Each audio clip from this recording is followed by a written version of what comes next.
I am more and more convinced that the Bible and all the other spiritual books are coded metaphor and parables to describe the human psychology and physiology and how the human body works. But because it's written in such parables and codes, maybe they lacked the language that we have today, but because it's written in such code, in such mysteries, it has not helped humanity. I feel that it is decoded now. We have the knowledge now to help us really understand what those books were all about. And the more I study it in my own life, the psychology and physiology, and have witnessed the effects on my mental health, and as I went through my religious trauma deconstruction, I'm understanding this more and more, and I see it play out in people. And just this morning I was trying to explain this to a friend, that heaven and hell work themselves out in our nervous system.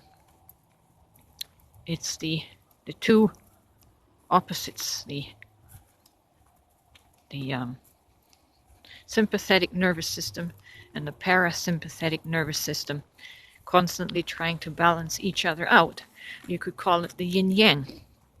I mean, it's very simplistically stated, but that's what it comes down to. We're constantly trying to regulate our nervous system, which is responsible for all the events in our body, in our mental health, and all the energy bodies.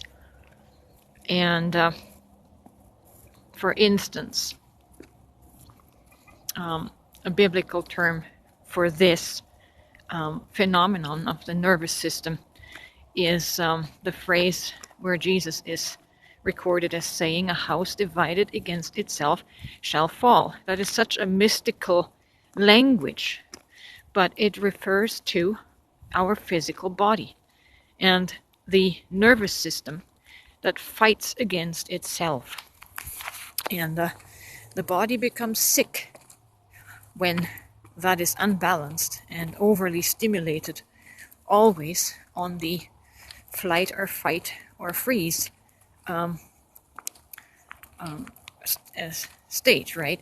If it gets locked in, it's stuck in the hyper state of anxiety, in the hyper adrenaline production, it gets stuck there, then our body is going to get sick. It's going to suffer because it's an imbalance of chemicals and hormones that keep the body perpetually in stress, or you could call it in a state of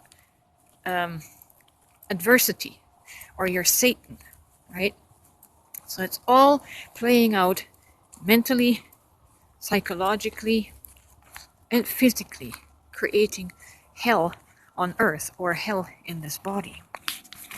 And so when we know this, when we know what it's really all about, that it all plays out in our body, then we can shift, we can intelligently approach the challenges with our personal Satan that creates these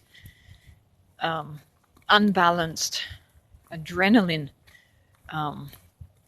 waves. And as I was writing to a friend, explaining this, trying to offer a few helps of steps that could be taken to slow down the nervous system, is a big part of that is the religious trauma, the religious beliefs. And the example I used is that there is a normal threat level that the nervous system picks up on, and that is just by what we see around us, that evil and bad and scary things happen all the time.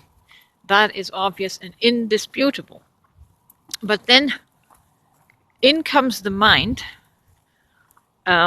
with its thoughts, ideas, and beliefs in creating a story, and ramps it up to a hyper vigilant level through a belief such as a lot of Christians believe this, that Satan's army has been loosed and is overrunning the world.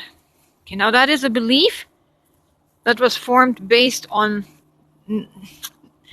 no actual facts. It's a story the mind created of how it interprets the events that happen in the world, but it adds an extra level of hyper exaggerated fear.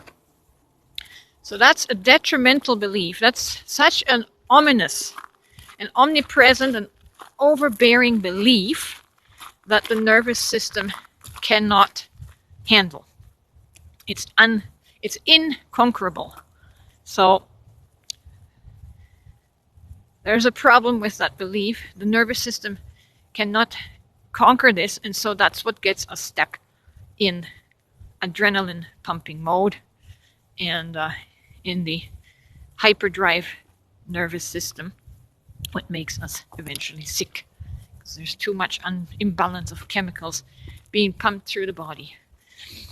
So I told my friend that it is when we understand that it's really all about the health of our body and of our soul, we need to look at these negative beliefs, these hyper activating beliefs, and dismantle them. And check what kind of beliefs do we have, and a good way to check through that arsenal of beliefs is, how does this belief help my body? If it does not help, the belief needs to be dismantled and eliminated, because it's an antagonist, an enemy, an adversary to the house, to the physical body, right? That's where that comes in. When Jesus said, a house divided against itself shall fall. So you have to get rid of the cause that creates this negativity in the house. So if a belief does not serve the wellness of my body, if it's not helpful, get rid of the belief. It serves no purpose at all. And I have done this through the last 4 years. I systematically dismantled every belief that was not supportive of my physical being and my mental being.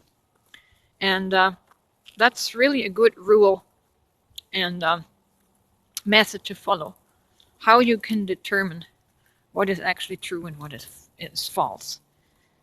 It's not about constructing some fantastical kingdom out there, about spirituality out there.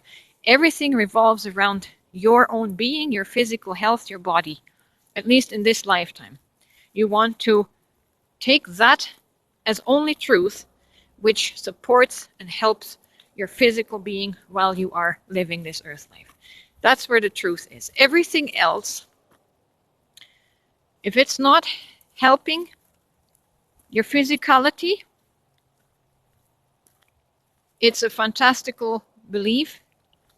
It's useless. So you can get rid of it.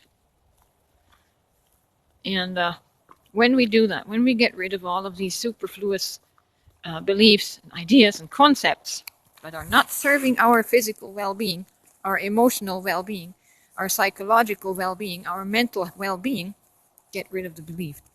Deconstruct it. And you'll become a more whole and healthy person on every level. I hope some of this made sense. It was a little bit discombobulated, as they say. But maybe you can piece it together.